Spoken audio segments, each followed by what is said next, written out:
Start. अस्सलाम वालेकुम भाईजान।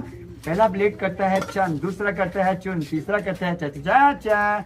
ये ब्लेड नहीं है, धोखे में नहीं रहना और मेरी बातों पे नहीं जाना। ऐसे ही किसी की बातों में नहीं जाते।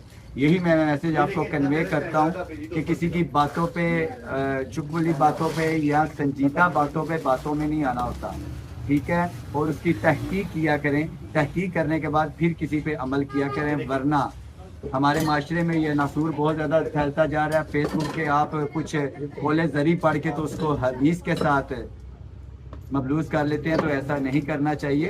उसकी तहकीक किया करें। और ये फिल्म का ओरिजिनल है, शेवर है और ट्रिमर है और ऐसा भी खोलना चाहिए। हाँ, तो ये आपको मिलने जा रहा है कितने का भला? कमेंट्स करेंगे तो फिर रेट बताऊंगा। करना हूँ कमेंट्स पे गल आनी है, कमेंट्स करोगे तो रेट आएगा, ठीक है।